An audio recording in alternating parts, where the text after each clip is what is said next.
ভালোবাসা অনেক বেশি অন্যায়, আর সত্যিকারের ভালোবাসাটা জীবনের সবচেয়ে বড় অন্যায়গুলোর মধ্যে একটা। এই কথাগুলো যখন আপনাদের বলছি, তখন কাউকে ছেড়ে চলে যাওয়া কিংবা কাউকে হারিয়ে ফেলার একটা অজানা আশঙ্কা আর ভয় আমার মনের মধ্যে কাজ করছে। জানি না কেন এমনটা হচ্ছে, তবে মনে হচ্ছে কিছু তো একটা ছিল। তার জন্য আমার মনে ছিল যে মেয়ে আমার জন্য এত বেশি পাগলামি করেছিল। জীবনের কিছু কিছু ঘটনা হুটহাট করেই ঘটে, আবার কিছু কিছু সম্পর্ক হঠাৎ করেই তৈরি হয়। যে সম্পর্কগুলো হয় আত্মার, মানসিক আর মনের, যেগুলো কখনো ছিন্ন করা যায় না।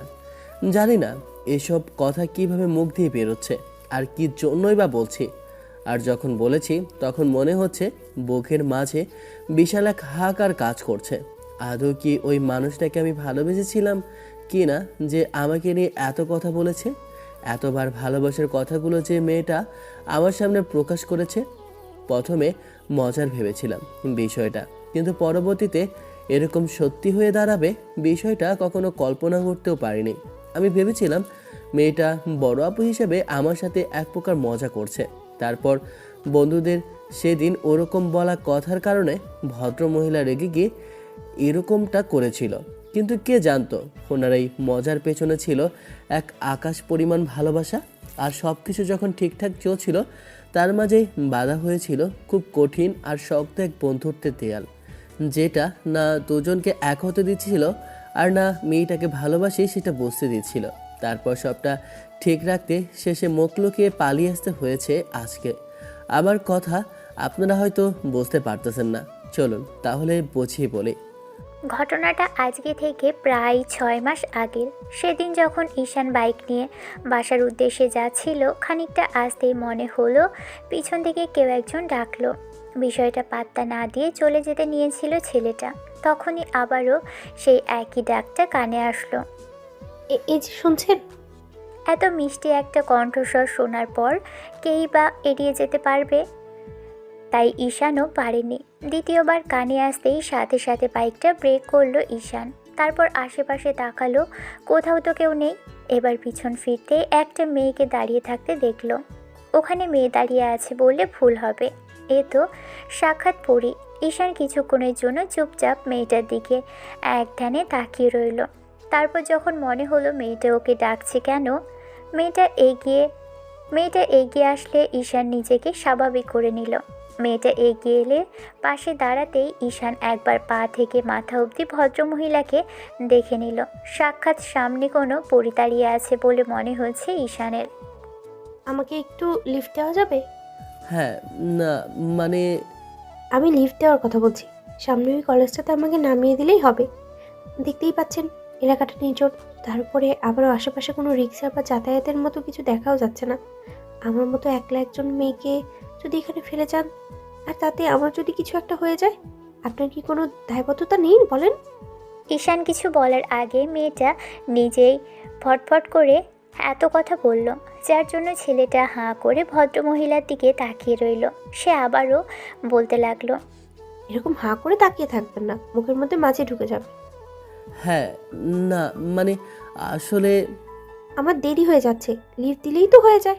আর এত না মানে সেই করার কি আছে? আমি তো আপনাকে বিবাহ প্রস্তাব দেইনি।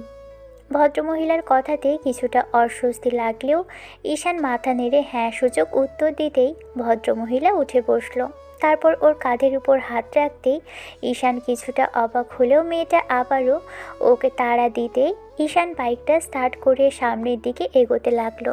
পথের মধ্যে দুজনের আর কোনো কথা হলো না। কিছুটা এগোতেই ভদ্রমহিলা নিজে থেকেই বলতে লাগলো, আপনার কি একবারও মনে হলো না আমি একটা অচেনা মেয়ে, আপনার কাছে লিফট চাইলাম আর আপনি দিয়ে দিলেন? এটা তো আপনাকে ফাঁসানোর কোনো ফাঁদও হতে পারে। মানে ওই যে দেখেন না, এখনকার দিনে এরকম করে ভুলিয়ে ভালিয়ে ছেলেদের নিয়ে গিয়ে তারপরে বাইকে ফোন সব ছিনতাই করে রেখে দেয়। তেমনই কিছু যদি হয় আর কি আপনার সাথেও। কপালে থাকলেই কি বা আটকাতে পারবে বলেন? তা অবশ্য ঠিক, তবে আপনি ভয় পাবেন না, আমি তেমন কেউ না। আপনার মনে হয়তো একটা প্রশ্ন আসতেই পারে, আমি এই নির্জন রাস্তায় কি করছিলাম। আসলে একটা রিক্সা করেই এই অবধি আসছিলাম, তারপরে হঠাৎ করে রিক্সার চাকাটা পাংচার হয়ে গেল। আর এখানেই নেমে যেতে হলো। সেই জন্য এখানে দাঁড়িয়েছিলাম, ভাবছিলাম রিক্সা টিক্সা কিছু একটা পেয়ে যাব, কিন্তু গত আধ ঘন্টা যাবত দাঁড়িয়ে আছি, তেমন কিছুই চোখে পড়েনি। জবাবে ঈশান কোনো কথা বলল না। মিনিট 15 ড্রাইভ করে তারপর কলেজের সামনে এসে বাইকটা দাঁড় করাতেই ভদ্রমহিলা নেমে গেল।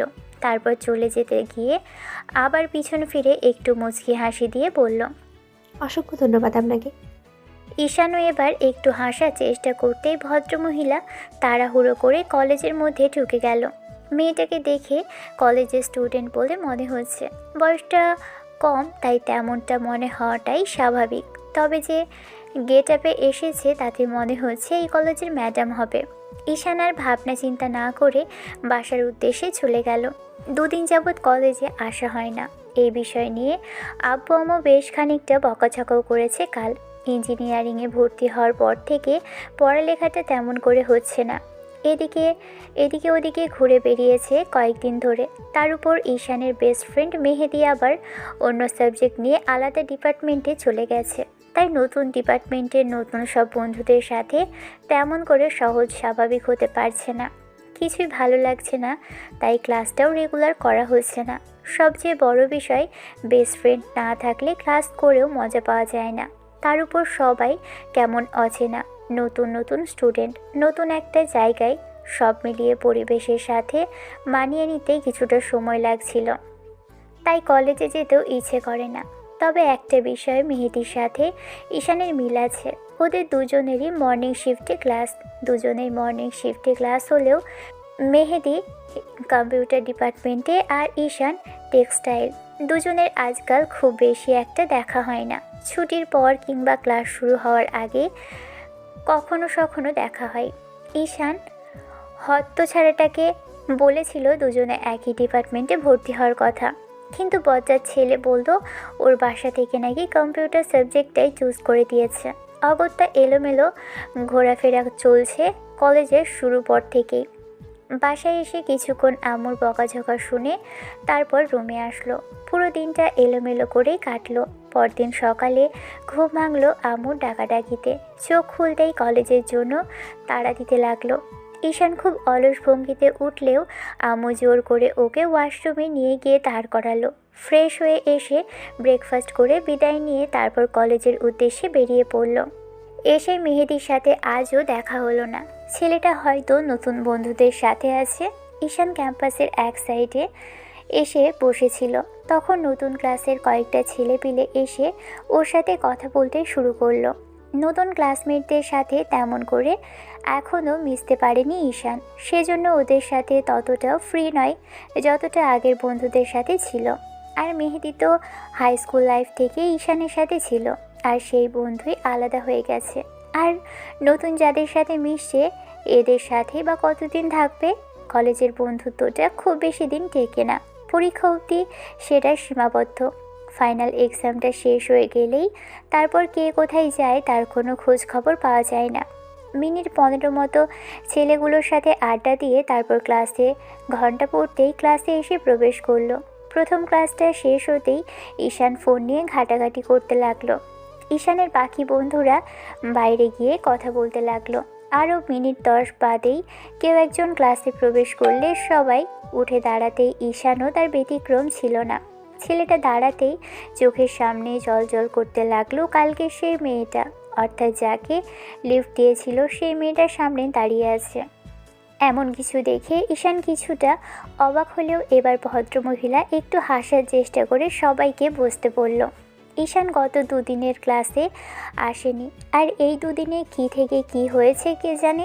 ভদ্রমহিলা যে ওদের ইংলিশ টিচার সেটা ওনার হাতে বই দেখে বোঝা গেল। তার উপর এসেই বোর্ডটা মুছে নিয়ে লিখতে আরম্ভ করলো। তাতে হিসেব বরাবর হয়ে গেল। সামনে থাকা রূপসী নারীকে ম্যাডাম হিসেবে দেখে ঈশানের ওর পাশে থাকা নতুন বন্ধুকে জিজ্ঞেস করলো, হ্যাঁ রে শুভ, ওই ভদ্র মহিলাকে তো আগে কখনো দেখিনি। না মানে উনি হুটহাট করে এই ক্লাসে ঢুকলো। ওনাকে তো কখনো পুরো কলেজের টিচারের সাথে দেখিনি। উনি কি আমাদের ওপরের ব্যাচের কেউ? মানে যে স্যার আসার কথা এখন সে আসেনি, তাই কি ওনাকে ক্লাস নিতে বলে গেছে? তুই তো ভাই দুদিন কলেজে আসিসনি, আর এর মাঝে উনি নতুন ইংলিশ ম্যাডাম হিসেবে জয়েন করেছে। দুদিন ক্লাসও নিয়েছে।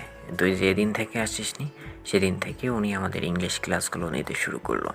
তার উপরে ওই ভদ্রলোক তো চলে গেছে শুনলাম। কই, আমি তো কিছু শুনলাম না। শুনেই বা কী হবে, উনি তো কলেজের ম্যাডাম। উনি কি সবার বাড়ি বাড়ি গিয়ে জানিয়ে তারপরে কলেজে জয়েন করবে বল? ঠিক তা না, তবে তবে কি ওনাকে দেখে পছন্দ হয়েছে তোর? পরি ম্যাডাম আসার পর থেকে সবার মুখে একই কথা, এত কিউট, স্মার্ট আর স্টাইলিশ একজন ম্যাডাম। ওনাকে দেখে কেউ বলবে না উনি কলেজের ম্যাডাম। আসার দিন থেকে শুরু করে সবার মধ্যে এক প্রকার ম্যাডামকে নিয়ে উত্তেজনা বিরাজ করছে। বলতে পারিস ম্যাডাম কলেজের হট টপিক। ম্যাডাম আসার পর থেকে অসংখ্য স্টুডেন্ট ওনার পিছনে পড়ে আছে। তার উপরে যারা ক্লাস করতো না সবাই ক্লাসে এসে বসে থাকে, আর পুরা হা করে ছেলেগুলো ম্যাডামের দিকে তাকিয়ে থাকে। থাকবেই বা না কেন বল? এত কিউট একটা ম্যাডামের দিকে তাকিয়ে থাকতে তো ইচ্ছা করে বল। শালা হারামি, তোদের নজর খারাপ। উনি কলেজের ম্যাডাম, তোদের সমবয়সী কিংবা জুনিয়র কেউ নয় যে প্রেমের প্রস্তাব দেবে। সেও ঠিক, কিন্তু সবাই যেভাবে ট্যাপ ট্যাপ করে তাকিয়ে থাকে তাতে আমি তাকিয়ে থাকলে দোষ কিসের? হ্যাঁ, তা তো অবশ্যই, চোখ দিয়েই গেল তাহলে, হতবাকার দল। ঈশান বেশ কয়েকবার খেয়াল করলো ম্যাডাম ওর দিকে কয়েকবার তাকিয়েছে, কিন্তু ম্যাডাম তেমন কোনো প্রতিক্রিয়া দেখালো না। ঈশানকে স্টুডেন্ট হিসেবে দেখে তাতে মনে হলো ম্যাডাম জানতো ঈশান ওনার স্টুডেন্ট আর এই ক্লাসেরই স্টুডেন্ট। প্রশ্নগুলো মাথাতে ঘুরলেও ঈশান তেমন করে ভাবলো না। ক্লাসগুলো করে বন্ধুদের সাথে কথা বলতে লাগলো। নতুন বন্ধু, তাই তেমন করে কথা না বললেও ম্যাডাম বেরিয়ে যাওয়ার পর থেকে বিষয়টা নিয়ে সবার মাঝে বেশ আলোচনা চলছে। ঈশান সবার আলোচনা চুপচাপ শুনছিল। এরই মাঝখান থেকে ওদের আরেক বন্ধু বলে উঠল, কিরে সবাই এত ভালো ভালো কথা বলছে ম্যাডামকে নিয়ে, আর তুই কি না চুপ করে আছিস? আমি আবার কি বলবো ওনাকে নিয়ে? একে তো উনি কলেজের ম্যাডাম, তার উপর আবার আমাদের থেকে বয়সে কতটা সিনিয়র হবে তার ঠিক নেই। আর তোরা যা বলছিস সেটা কল্পনা ছাড়া কখনো বাস্তবে হবে না। খালি খালি এসব বিষয়ে মাথা কাটিয়ে লাভ কি? ওরে আমার ভালো ছেলে রে, তুমি যে ছুপা রুস্তম সেটা আমি খুব ভালো করেই জানি। দিন শেষে দেখা যাবে সেই পরি ম্যাডামের প্রেমে হাবুডুবু খাচ্ছ। তোরা যাই বলিস, তবে এইসব হয় না রে বন্ধু। তাছাড়া কোথায় কলেজের ম্যাডাম আর কোথায় স্টুডেন্ট? এইসব গল্প সিনেমাতেই বানায়। খামাখা এসব নিয়ে আলোচনা করে লাভ নেই। এমন করে দুটো দিন কেটে গেল মাঝে। ঈশানের মাঝে মেহেদির তেমন করে দেখা হয়নি, তবে এলাকাতে একবার দেখা হয়েছিল। ছেলেটা কোথায় একটা যাচ্ছিল, তখন শুধু ঈশানের সাথে একটু কথা হয়েছিল, ওই কেমন আছে কি করছে এসব বিষয়ে। আজকাল মেহেদি ছেলেটাকে দেখে ঈশানের মনে হয় খুব বেশি ব্যস্ত আছে ও। নতুন ক্লাসে কারো প্রেমে পড়ল কিনা সেটাও জিজ্ঞেস করা হয়নি।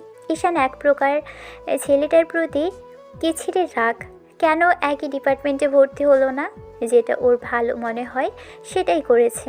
ঈশান আব্বুর পছন্দে টেক্সটাইলে ইঞ্জিনিয়ারিং করার জন্য ভর্তি হয়েছিল, আর মেহেদি হয়তো তেমনই ফ্যামিলি চিন্তাভাবনা নিয়ে ভর্তি হয়েছে। সপ্তাহখানেকে এমন করেই ক্লাস করলো ঈশান। আর এক সপ্তাহে মেহেদির সাথে তেমন করে দেখা না হলেও সপ্তাহের শেষের দিন যখন দুজনে আড্ডা দিচ্ছিল তখন মেহেদি হঠাৎ করে একটা কল আসলে ও বেরিয়ে গেল। ঈশান বাকি বন্ধুদের সাথে কথা বলছিল। আজকে বৃহস্পতিবার, তাই তেমন কোনো কাজকর্ম নেই বলে ঈশানও আজকে দেরি করে বাসায় যাবে বলেই ভেবেছিল। আজ বন্ধুদের সাথে একটু আড্ডা না দিলে বাড়ি গিয়ে একা একা কী করবে? এলাকাতে তেমন সমবয়সী কেউ নেই, তাই বড়দের সাথেই মিশতে হয়। সবার সাথে সব বিষয়ে আলোচনা করা যায়। তার উপর কলেজের বন্ধুদের সাথে আজ ফ্রি না হলে কাল না হলে হবেটা কবে? তাই সবার সাথে বসে কথা বলছিল। মিনিট 15 বাদেই মেহেদি নাম্বার থেকে কল আসলো। ঈশান ফোনটা হাতে নিয়ে খানিকটা অবাক হয়ে তারপর রিসিভ করে কানে দিয়ে বলল, কিরে ভাই, খানিকক্ষণ আগেই না এখান থেকে গেলি? তুই কি আমার সাথে মজা করছিস? তাড়াহুড়ো করে বেরিয়ে গেলি, কোথায় যাচ্ছিস সেটাও তো বললি না। এখান থেকে গিয়ে কি আমার সাথে মশকরা করছিস নাকি? না রে দোস্ত, আসলে আব্বু অফিসে যেতে বললো একটা ফাইল নিয়ে, তাই তাড়াহুড়ো করে বেরিয়েছিলাম। কিন্তু বেরোনোর পর মনে হলো ভুলে একটা গুরুত্বপূর্ণ কাজ না করেই চলে এসেছি। আমি তোকে একটা কাজ করতে বললে তুই করবি তো বন্ধু? তুই এমন বলছিস কেন? কি করতে হবে বল? তাহলে এক্ষুনি বাইকটা নিয়ে কলেজের বাইরে যা। ঠিক আছে, কিন্তু বাইরে কে আছে? তোর গার্লফ্রেন্ড নাকি নতুন কাউকে পটাবি? তাকে তোর বিষয়ে বলতে হবে। ফালতু কথা বলিস না তো, আমি অনেক দূর চলে এসেছি। না, না হলে তোকে ফোন করতাম। বল, এখনই একবার বাইরে যা। ঈশান আর এক মুহূর্ত দেরি করলো না। মেহেদির কথা মতো ফোনটা কানে নিয়ে বাইক নিয়ে বাইরে আসলো। কলেজ ছুটি হয়েছে অনেকক্ষণ, তাই বেশিরভাগ স্টুডেন্ট চলে গেছে। কয়েকজন স্টুডেন্ট ছাড়া তেমন কাউকেই কলেজ গেটের বাইরে দেখা যাচ্ছে না। ঈশান বাইরে এসে বাইকটা দাঁড় করিয়ে আশেপাশে ভালো করে দেখলো, কিন্তু তেমন কাউকে চোখে পড়ল না। ঈশান চুপ করে আছে, তাই মেহেদি বলল। ঈশান মেহেদির কথা মতো বাইকটা নিয়ে ডান সাইডে আসলেই দেখলো পরি ম্যাডাম, অর্থাৎ ওদের নতুন ইংলিশ ম্যাডাম দাঁড়িয়ে আছেন। ঈশান খানিকটা অবাক হলেও ওনার সামনে এসে বাইকটা থামালো। মেহেদি বলতে লাগলো, কিরে, বাইরে এসেছিস? হ্যাঁ, এসেছি। আশেপাশে কয়েকজন ছেলে স্টুডেন্ট ছাড়া তেমন কাউকে দেখা যাচ্ছে না। সত্যি করে বলতো কি হয়েছে? গেটের ডান সাইডে গিয়ে দেখ, কেউ একজন দাঁড়িয়ে আছে। ওনার সামনে গিয়ে যা। কিরে, গিয়েছিস? আসলাম, কিন্তু এখানে দেখছি আমাদের পরি ম্যাডাম দাঁড়িয়ে আছে। হ্যাঁ, ম্যাডামকে এবার বাসায় পৌঁছে দে। মানে? তোকে এত মানে বুঝতে হবে না। তুই তুই ফোনটা লাউডে দে আর ওনার সামনে ধর, তাহলেই বুঝতে পারবি। ঈশান ফোনটা লাউডে দিয়ে এগিয়ে ম্যাডামের সামনে ধরতেই এবার ভদ্রমহিলাকে উদ্দেশ্য করে মেহেদি বলতে লাগলো, হ্যাঁ আপু, আমার বেস্ট ফ্রেন্ড ঈশানকে পাঠিয়েছি। আসলে আব্বুর কথা মতো আমাকে অফিসে আসতে হয়েছে, সেই জন্য তাড়াহুড়ো করে বেরিয়ে আসতেই তোমাকে বলা হয়নি। আমি চলে আসছি। রাগ করে ওখানে দাঁড়িয়ে না থেকে ঈশানের সাথে চলে আসো। ঠিক আছে ভাই, তুই সাবধানে আসিস। আপু আর ভাই কথাটা শোনার সাথে সাথেই ঈশান এত অবাক হলো, যার জন্য ঈশানের মনে হতে লাগলো মেহেদি এত বড় একটা বিষয় ওর থেকে লুকিয়ে গেল। ওর আপু আছে, সে ওদের কলেজের ম্যাডাম, সেটা মেহেদি একটাবারের জন্য ওকে বলেনি। বিষয়টা এতদিন ওদের থেকে লুকিয়ে গেছে। ঈশান শুধু জানতো মেহেদির বড় বোন আছে, কিন্তু কোথায় থাকে কী করে সেটা জানতো না। তবে শুনেছে হোস্টেল থেকে নাকি পড়ালেখা করতো। কিন্তু এই ভদ্রমহিলা যে ওর বেস্ট ফ্রেন্ডের একমাত্র সিনিয়র সুইট কিউট বড় আপু আর ওদেরই কলেজের ম্যাডাম, সেটা ঈশানের ধারণার বাইরে ছিল। ঈশান হতবাক হলেও বাইকটা স্টার্ট করলে ভদ্রমহিলা উঠে বসলো। আর সেই প্রথম দিনের মতো ওর কাঁধের উপর হাত রেখে বসতেই ঈশান ড্রাইভ করতে লাগলো। কিছুটা আসতেই ভদ্রমহিলা নিজেই বলতে লাগলো, বাসার ঠিকানা জানতে চাইবে না? বাচ্চাটা আমি অনেক আগে থেকে জানি, তাই দরকার হবে না। আচ্ছা, তুমি কি অবাক হওনি যে তোমার বেস্ট ফ্রেন্ডের বড় আপু তোমারই কলেজের ম্যাডাম, তার উপরে তোমার ক্লাস নেই আর তুমি সেটা জানো না? কিছুটা। তুমি আমাকে আগে থেকে চিনতে না, তাই না? না। কেন, তোমার বন্ধু কখনো বলেনি আমার কথা? না, হয়তো কখনো প্রয়োজন বোধ করেনি। এই বিষয় নিয়ে তোমার কি একটুও রাগ হচ্ছে না? তোমার বেস্ট ফ্রেন্ডের একটা বড় আপু আছে, সেটা তোমাকে বলেনি। আবার সে তোমারই কলেজে জয়েন করলো ম্যাডাম হিসেবে, তারপরেও তোমাকে জানায়নি। আর আজকে এসে হুটহাট করেই তাকে বাসায় ড্রপ করে দিতে বলেছি তোমার ফ্রেন্ড। না, রাগ করার কি আছে? আর এটা ওর পার্সোনাল বিষয় মনে করেছে, তাই বলেনি। তাছাড়া কলেজের ম্যাডাম সম্পর্কে এত কিছু কী বা বলবে? আমি কারো পার্সোনাল বিষয়ে নাক গলাই না। কে কি বলবে না বলবে সেটা তার একান্ত ব্যক্তিগত ব্যাপার। ওর প্রয়োজন হয়নি তাই বলেনি, এতে রাগ করে থাকার কি আছে? ও তো তোমার বেস্ট ফ্রেন্ড, তাই বললাম। বেস্ট ফ্রেন্ড হতেই পারে, তাই বলে সব বিষয়ে আমাকে বলতে হবে কেন? ওর কি পার্সোনাল লাইফ থাকতে পারে না?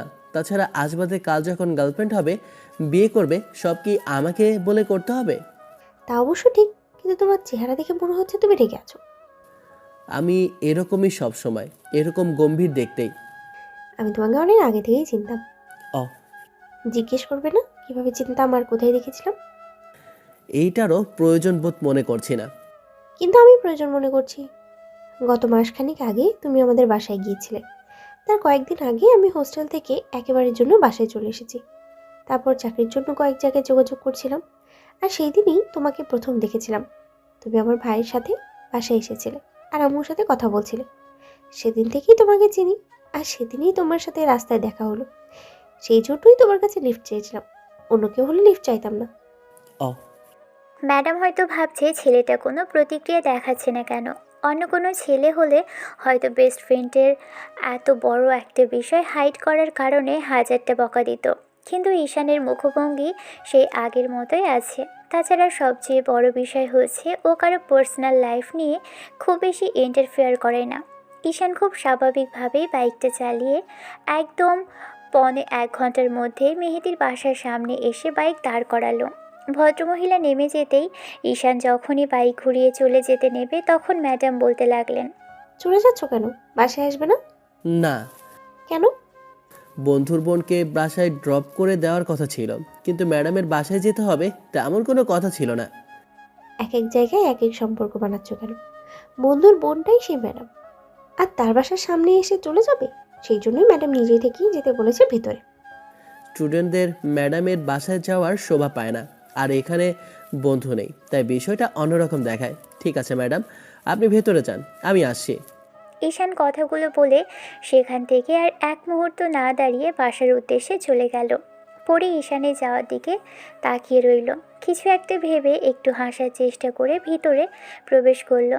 সেদিন বিকেলে যখন মেহেদি বাসায় আসলো, দেখলো আপু ডাইনিংয়ে বসে টিভি দেখছে। ছেলেটা এসেই আপুর হাত থেকে রিমোট নিয়ে টিভি চ্যানেলটা পরিবর্তন করতেই আপুর কান ধরে বলতে লাগলো, সবসময় খালি আপুর সাথে বদমাইশি করা, তাই না? রিমোটটা দে। কান ছাড় লাগছে। সে না হয় ছাড়লাম, কিন্তু তুই কি জানিস এত বড় একটা বিষয় তোর বন্ধু থেকে লুকানোর কারণে তোর বন্ধু কতটা রেগে আছে? কোন বিষয়? এই যে আমি তোর বোন, তার উপরে কলেজের ম্যাডাম, তোর বড় বোন আছে সেটা ওকে একবারও বলিসনি। ঈশান আজকে আমাদের কথা শুনে অবাক হয়েছে। প্রয়োজন পড়েনি তাই বলিনি। ঈশানও ঠিক একই কথা বলেছে, তোর প্রয়োজন হয়নি তাই বলিসনি। আর ও রাগ করেনি, আমি এমনিতেই বললাম। কিন্তু ও তোর বলা উচিত ছিল। এরকম করে সবার থেকে সব বিষয়ে হাইড করে যাওয়া ঠিক না। তার উপরে অন্য কোনো মানুষ হলে হয়তো রাগ করে থাকতো বিষয়টা নিয়ে। সে না হয় ঠিক আছে, কিন্তু তুমি এত এই বিষয় নিয়ে সিরিয়াস হচ্ছ কেন? আজব তো, বেস্ট ফ্রেন্ডকে এই সাধারণ বিষয়টা বলবি না? আর এমন তো নয় যে ও তোর বোনের সাথে প্রেম করতে চাইছে। আপু তুমিও যে কি বলো না। কেন? বেস্ট ফ্রেন্ড তোর দুলাভাই হলে সমস্যা আছে? পাগল নাকি ঈশান ওই ধরনের ছেলেই না। তারপর যখন জানতে পেরেছে তুমি আমার আপু আর কলেজের ম্যাডাম, তখন এমনিতেই তোমার থেকে দূরে থাকবে। কেন? আমি দেখতে সুন্দর না? আর তোর বন্ধুর সাথে আমাকে মানাবে না বল? তোমার কি মাথা খারাপ? তুমি কোথায় আর ঈশান কোথায়? তোমার আর ওর বয়সের ডিফারেন্স 3 থেকে 3.5 বছরের। তাতে কি, দুজন পাশাপাশি দাঁড়ালে কেউ বলবে যে ঈশান আমার স্টুডেন্ট? আর আমাকে দেখে আমার মনে হয় আমি ওর থেকে সিনিয়র। মনে হয়। তোমার কি মাথা খারাপ হয়েছে আপু? নাকি আসার সময় কিছু ভুলভাল বলেছে ঈশান, যার জন্য তুমি এখন এইসব বলছো? ও কি বলবে? আমি ওকে প্রশ্ন করছি। আর আর যখন থেকে জানতে পেরেছি আমি তোর বোন, তখন থেকে আরো চুপচাপ ছিল। তবে তোর এই বিষয়টা ওকে বলা দরকার ছিল।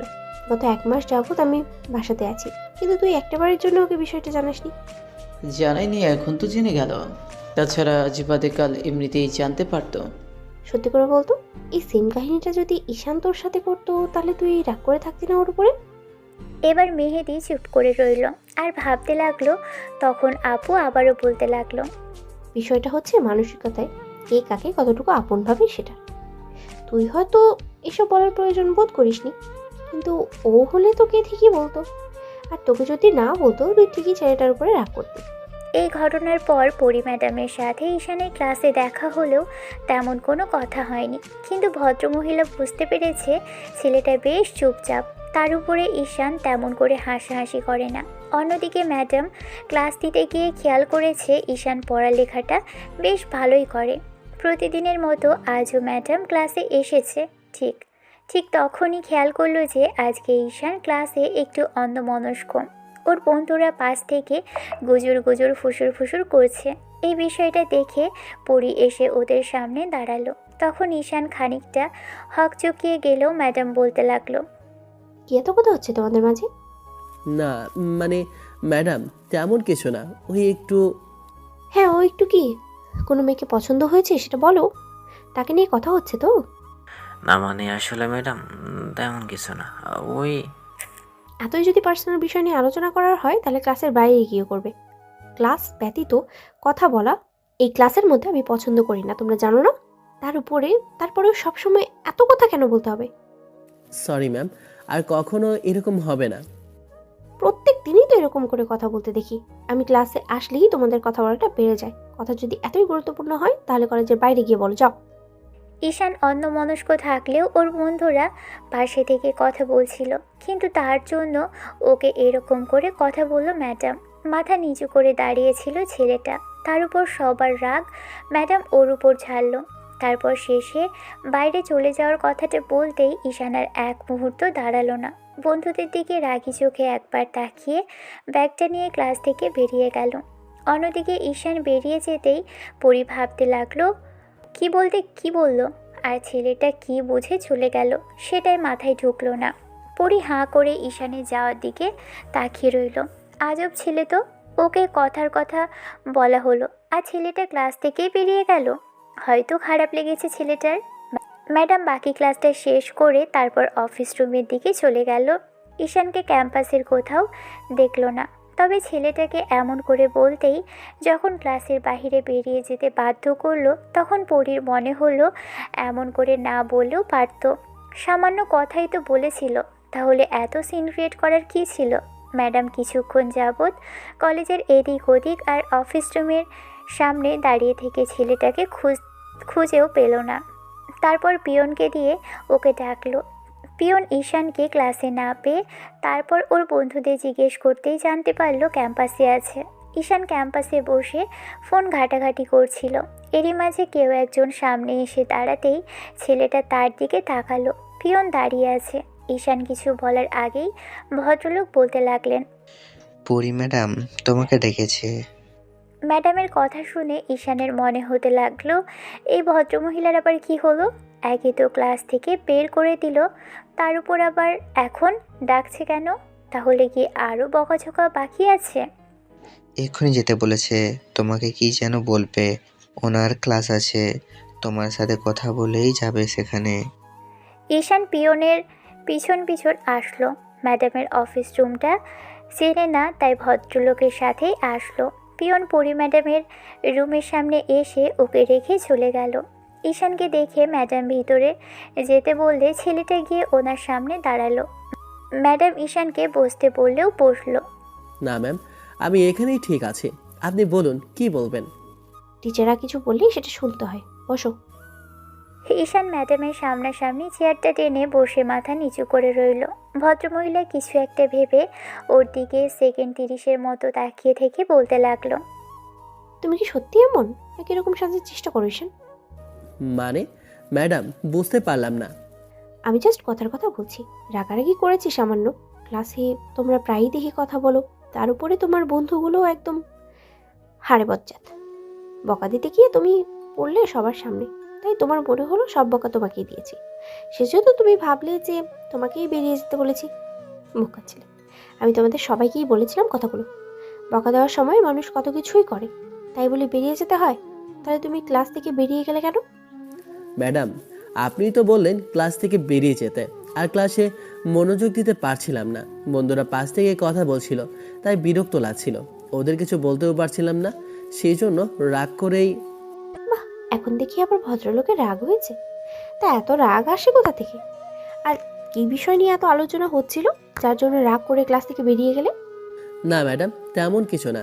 আসলে আসলে নকলে কোনো কথা নয়। কি বলছিলে সেটা বলো। না, মানে আসলে ম্যাডাম, ওরা বলা বলি করছিল যে আপনি আমার বেস্ট ফ্রেন্ডের বোন, সেটাই আর কি। আমাকে নিয়ে এত আলোচনা করছিলে নিজেদের মধ্যে? এইসব নিয়ে আমি বলিনি। আসলে আমার বন্ধুরাই বলছিল। সেদিন মেহেদি নিজেও বলছিল ওদের সামনে, তখনই ওরা শুনেছে, তাই জিজ্ঞেস করছিল আমি আগে থাকতে জানতাম কিনা এসব। তুমি কি বললে? আমি ওদের বারণ করেছিলাম এসব নিয়ে ক্লাসে আলোচনা না করতে। কলেজের ম্যাডাম আপনি, আপনাকে নিয়ে এত আগ্রহ না থাকাটাই ভালো। কেন আগ্রহ থাকাটা ভালো নয় কেন? তাছাড়া যেখানে তোমাদের ক্লাসের অনেকেই স্টুডেন্ট আমাকে পছন্দ করে, আর পুরো কলেজ মিলিয়ে দেখতে গেলে সকালে স্টুডেন্ট তো হবে, তাহলে তুমি কেন করো না? আমি কেনই বা করতে যাব? একে তো আপনি কলেজের ম্যাডাম, তার উপর আমার সিনিয়র। আপনাকে নিয়ে এসব ভাবা মানায় না। সমবয়সী হলে তাও এক কথা থাকতো। সবচেয়ে বড় ব্যাপার, কলেজের ম্যাডামকে নিয়ে এসব ভাবা অকল্পনীয় কিছু ছাড়া আমি মনে করি না। কেন অকল্পনীয় কেন হতে যাবে? তাছাড়া আমি কি দেখতে সুন্দর না? না ম্যাডাম, আমাদের মাঝে এসব কোনো কথা হয়নি। তাহলে কি কথা হয়েছে বলো? যেটুকু হলো সেটুকু তো বললামই। তাছাড়া আমি আপনাকে মিথ্যা কেন বলতে যাব? ফ্রেন্ডদের মাঝে কি কথা হতে পারে সেটা আমি খুব ভালো করেই জানি।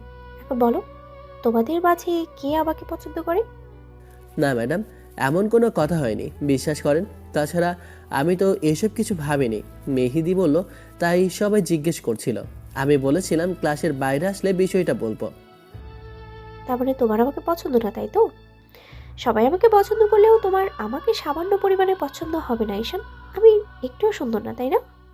ম্যাডামের কথাতেই ঈশান অবাক চোখে ওনার দিকে কিছুক্ষণ তাকিয়ে রইল। ভদ্রমহিলা এরকম কথা কেন বলছে জানেন, তবে ওনাকে মাথা খারাপ হলো কিনা ঈশান সেটা নিয়েই ভাবছে। তারপর চুপ করে রইল। তখন ম্যাডাম বলল, আমার মনে হয় তুমি আমাকে পছন্দ করো ঈশান, কিন্তু বন্ধুর বোন আর কলেজের ম্যাডাম বলে সেটা রিজন হিসেবে রেখে দূরে থাকার চেষ্টা করো। ঈশান দাঁড়িয়ে পড়ল। তখন পরি রাগী চোখে তাকাতেই ছেলেটা বসে পড়ল। ম্যাডাম একটা ডেভিল হাসি দিয়ে বলতে লাগলেন, আমি তোমার সাথে মজা করলাম। তাছাড়া তোমার জায়গায় অন্য কেউ হলে এরকমটাই করতো। তার উপরে যদি আমি সমবয়সী হতাম তাহলে না হয় তুমি সেসব নিয়ে ভাবতে। আমি সেটা খুব ভালো করেই জানি। ঈশান ম্যাডামের সামনে বসে ভাবছে, ভদ্রমহিলা এসব কথা কেন বলছে? ওনার কি মাথা খারাপ হয়ে গেছে? আপনাকে নিয়ে কে কি ভাবে আমি জানি না, তবে কলেজের ম্যাডামকে নিয়ে এসব ভাবাটা শোভা পায় না। আপনি হয়তো মজা করে বলতে পারেন, কিন্তু আমি সিরিয়াস বলছি। এসব নিয়ে আমার মনে চিন্তা পর্যন্ত আসেনি। সত্যি তো আসেনি? বললাম তো না ম্যাডাম। সেই জন্যই তুমি সবার থেকে আলাদা আর ভালো ছেলে। ভালো ছেলে কিনা জানি না, তবে আমি এসব ভাবনা চিন্তা করি না। কেন? অন্য কাউকে পছন্দ আছে বুঝি? নাকি কারোর সাথে কমিটেড?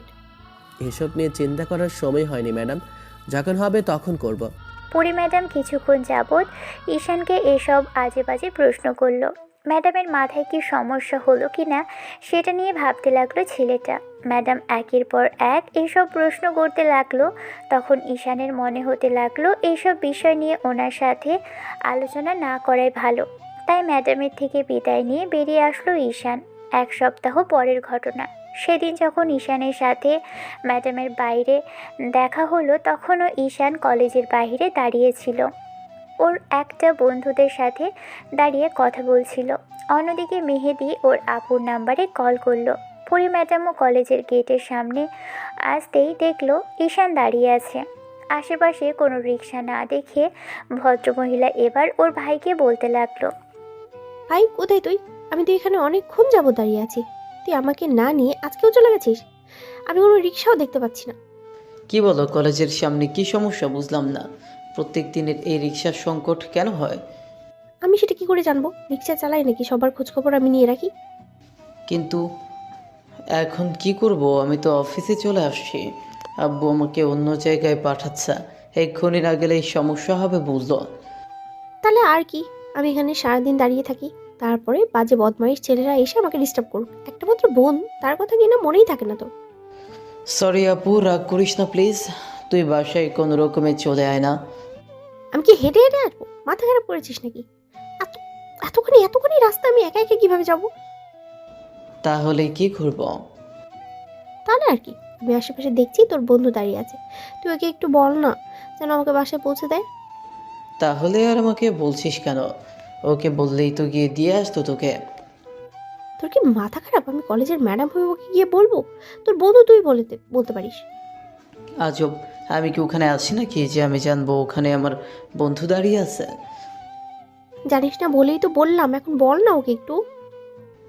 ঠিক আছে, আমি ওকে কল করছি। কল করতে হবে না, আমি ওকে ওর কাছে যাচ্ছি, তুই শুধু বলে দিলেই হবে। পরি নিজে থেকে এগিয়ে আসলো ঈশানদের সামনে। ম্যাডাম আসতেই সবাই খানিকটা অবাক হলো। এবার পরি ফোনটা লাউড স্পিকারে দিয়ে ঈশানের দিকে এগিয়ে দিয়ে বলতে লাগলো, নে ভাই, তোর বন্ধুর কাছে আসছি, আর ফোনটাও লাউড স্পিকারে দেওয়া আছে, যা বলার বল ওকে। ঈশান, আমার বোনটাকে একটু বাসায় পৌঁছে দে না। আসলে হঠাৎ করে আজকেও বেরিয়ে পড়তে হলো। আপুর একটা ক্লাস বাকি ছিল, তাই দেরি করা হয়নি। সেই জন্য বলছি কি তুই একটু আপুকে কষ্ট করে বাসায় পৌঁছে দিস প্লিজ। ঈশান কিছু বলার আগেই কলটা কেটে গেল। এবার ভদ্রমহিলা ফোনটা ব্যাগে ঢুকিয়ে ঈশানের দিকে তাকিয়ে রইল। ঠিক আছে, তোরা যা, আমি ম্যাডামকে বাসায় পৌঁছে দিয়ে আসি। কাল কথা বলবো তোদের সাথে। ম্যাডাম সবার দিকে তাকাতেই সবাই মাথা নেড়ে হ্যাঁ সূচক উত্তর দিল। ম্যাডাম ঈশানের বজ্জাত বন্ধুগুলোর দিকে না হলে হয়তো ছেলেগুলো ওর দিকে তাকিয়ে একটা ডেভিল হাসি দিত, কারণ বন্ধুদের মাঝে কী কথা হতে পারে পরি সেটা খুব ভালো করেই জানে। ঈশানের এক মুহূর্ত দেরি না করে বাইকটা স্টার্ট করতেই ম্যাডাম সবার সামনে উঠে ওর কাঁধের উপর হাত রাখলো। ঈশান কিছুটা আসতেই এবার ভদ্রমহিলা যেটা করলো সেটার জন্য ছেলেটা কখনো প্রস্তুত ছিল না। ভদ্রমহিলা আজকে হুটহাট করে ওর কোমর জড়িয়ে ধরল। ঈশান ওনার এরকম একটা কর্মকাণ্ডে খানিকটা অবাক হলেও ম্যাডাম একটু মুচকি হেসে বলতে লাগলো, আমাকে নিয়ে এত কি কথা হয় তোমাদের মাঝে? মানে? কি বলতে চাইছি বুঝতে পারছো না? আমাকে নিয়ে বন্ধুদের সাথে এত কি আলোচনা করো? নাকি ওরা যখন আমার কথা বলে তখন তুমি খুব বেশি জেলাস ফিল করো তোমার? আপনাকে নিয়ে কেন এত আলোচনা হবে আমাদের মাঝে? আপনি কলেজের ম্যাডাম, আপনাকে নিয়ে আলোচনা হওয়ারই বাকি আছে। কেন? আমি কি দেখতে সুন্দর না? নাকি তোমার আমাকে ভালো লাগে না? না, দেখতে সুন্দর, তবে ভালো লাগার প্রশ্ন আসে কেন এখানে? কেন আসবে না? সবাই যেখানে আমাকে পছন্দ করে, তাহলে তুমি কেন আমাকে পছন্দ করো না? ঈশান কোনো জবাব দিতে পারল না। পরি পুরোটা রাস্তায় ঈশানকে এক হাতে কোমর জড়িয়ে ধরে বাসা পর্যন্ত আসলো। তারপর বাইক থেকে নেমে এবার ভদ্রমহিলা যেটা করলো সেটার জন্য ঈশান আরোই প্রস্তুত ছিল না। ম্যাডাম বাইক থেকে নেমেই হাস্যোজ্জ্বল চেহারায় ঈশানের মাথায় হাত বুলিয়ে দিয়ে তারপর ডান গালটা টেনে দিয়ে মুচকি হেসে বলল, একদম পিচ্চি বাচ্চাটা, মনে হয় যেন কিছুই বোঝে না। ঈশান হাঁ করে ম্যাডামের দিকে তাকিয়ে রইল। ম্যাডাম মুচকি হেসে লজ্জামাখা মুখ নিয়ে দৌড়ে বাসার ভিতর চলে গেল। পরি ম্যাডামের আজকের কর্মকাণ্ড ঈশান কিছুই বুঝতে পারল না। আরও 7 দিন পরের ঘটনা। ঈশান সেদিন বন্ধুদের সাথে বসেছিল। বন্ধুরা ঈশানকে এ বিষয় নিয়ে গত 7 দিনে একদম প্রশ্ন করে করে মাথাটা নষ্ট করে ফেলেছে। ম্যাডাম কিনা ওর বাইকে করে যাচ্ছে, ওকে বারবার ডেকে নিয়ে কথা বলছে। এই বিষয়টা নিয়ে বন্ধুরা একদম ঈশানের কানটা ঝালাফালা করে ফেলেছে, যার জন্য ঈশান রাগের মাথায় ওদের বলতে আরম্ভ করলো, হ্যাঁ হ্যাঁ, আমি তো ম্যাডামকে ভালোবাসি, জানিস না? ম্যাডাম এত হট, আর তার উপরে ওনার নাক, মুখ, চোখ, গাল, ঠোঁট আর পুরো ফিগারটি চোস, তোরা বুঝিস না? ওই জন্য ওনার প্রতি আমি একদম পাগল। ফাঁকা একটা ক্লাসের মধ্যে বসে কথাগুলো বলছিল ঈশান, কিন্তু কে জানে এসব কথা কিভাবে ম্যাডামের কানে গেল। কথাগুলো বিপরীত রিয়াকশন হলো 2 ক্লাস বাদেই। পরি ম্যাডাম পিয়নকে দিয়ে ঈশানকে ডেকে পাঠালো। ঈশানও এসে ম্যাডামের অফিস রুমে ঢুকলো। তারপর সামনে চেয়ারে বসতেই এবার ম্যাডাম উঠে আসলো। ঈশান কিছু একটা ভেবে ওনার দিকে একবার তাকিয়ে চোখ জোড়া নামিয়ে নিতেই ভদ্রমহিলা গিয়ে রুমের দরজাটা বন্ধ করে দিল। ম্যাডামের এরকম কর্মকাণ্ডে ছেলেটা যেন অবাকের চরম সীমানায় পৌঁছে গেল। ঈশান ম্যাডামের দিকে ফিরতে যাবে তখনই ম্যাডাম এসে ওর পিছনে দাঁড়ালো। ততক্ষণে ঈশান উঠে দাঁড়িয়েছে। ম্যাডাম ওর শার্টের কলার ধরে ওর মুখের কাছে মুখটা নিয়ে আসলো। ম্যাডামের এরকম কর্মকাণ্ডে ঈশানের হাত পা ঠান্ডা হওয়ার জোগাড়। ঈশান কিছু বলবে তার আগেই বুঝতে পারল পরি ম্যাডামের শরীর থেকে মাতাল করা একটা স্পেল নাকে আসছে, যেটা ওকে পাগল করে দেওয়ার জন্য যথেষ্ট। ঈশান ম্যাডামের কাজে ভাবলো ওকে মারবে কিনা, কিন্তু তার আগেই ভদ্রমহিলা একটা শয়তানি মার্কা হাসি দিয়ে একদম ওর মুখের কাছে মুখটা এনে ঘন ঘন নিঃশ্বাস নিয়ে বলতে লাগলো, তখন যেন কি বলেছিলি? আমি কেমন দেখতে জানো?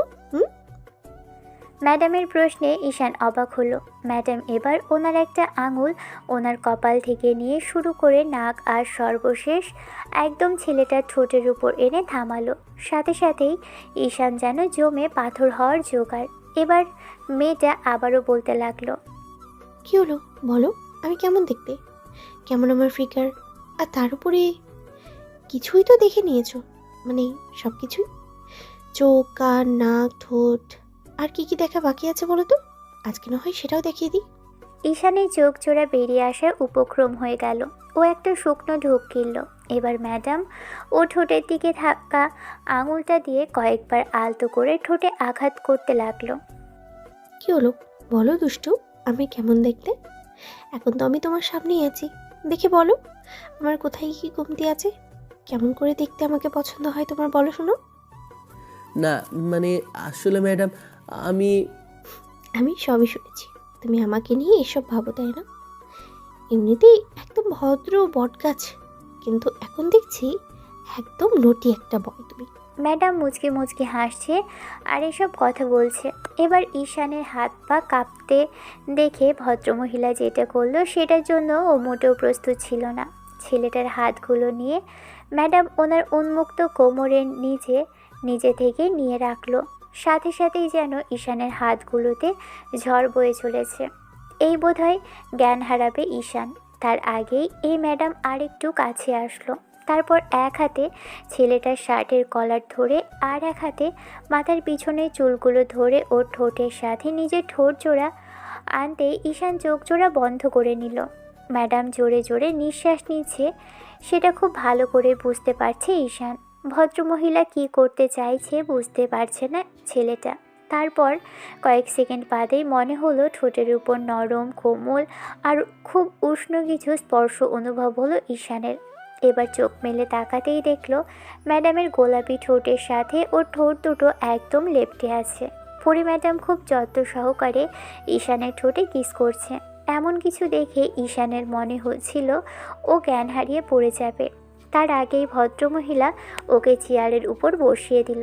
সাথে সাথে ঈশান জোরে জোরে নিঃশ্বাস নিতে লাগলো আর হাঁসফাঁস করতে লাগলো।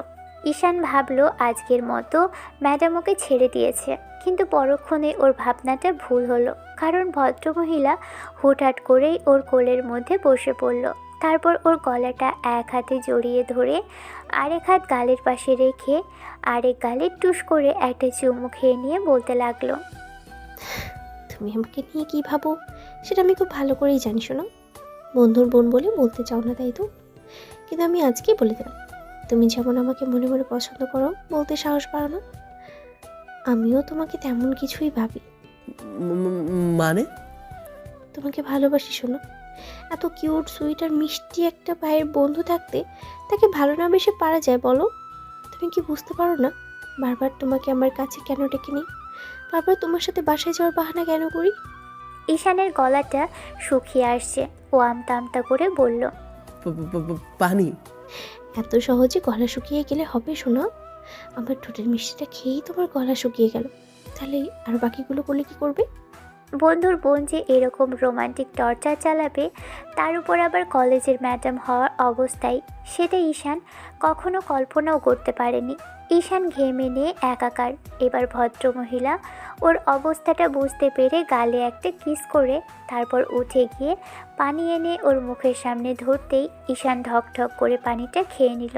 তারপর জোরে জোরে নিঃশ্বাস নিতে লাগলো।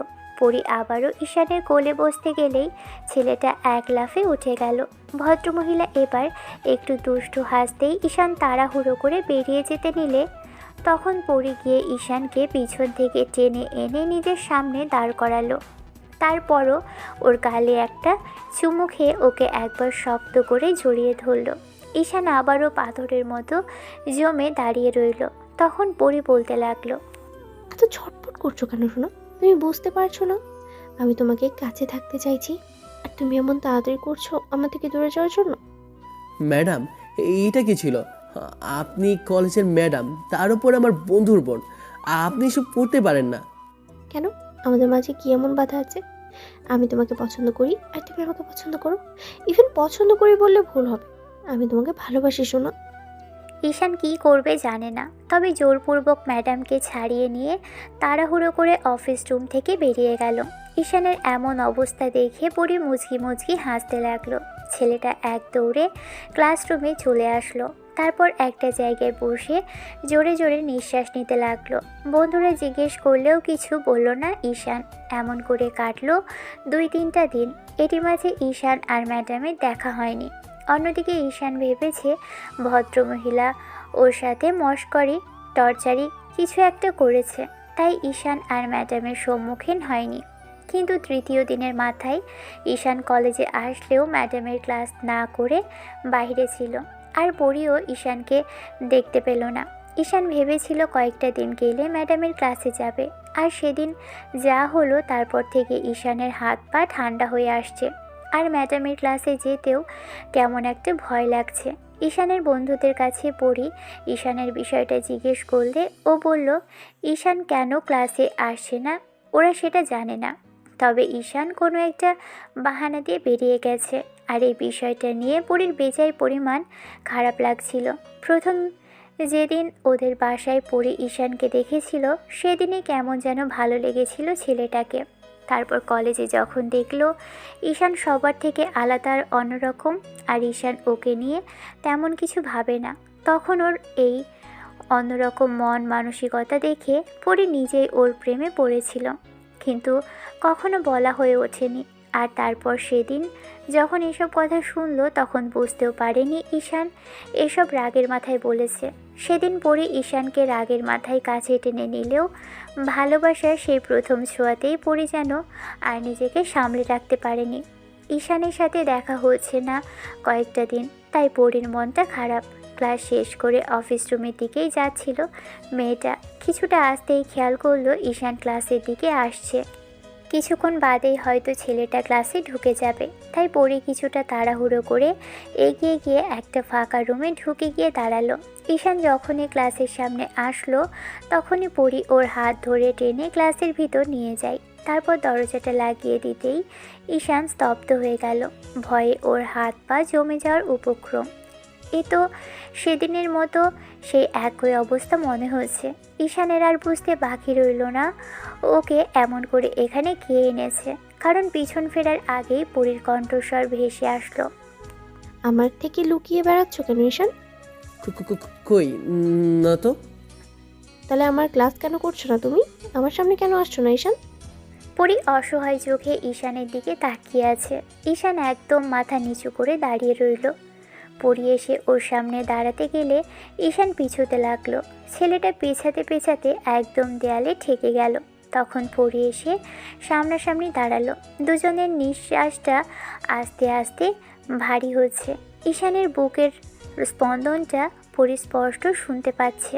মেয়েটা ওর বুকের বাঁ পাশটায় হাত রেখে বলতে লাগলো, তোমার এখানটাও আমাকে চাই, শুধু তুমি মুখে বলতে পারছো না।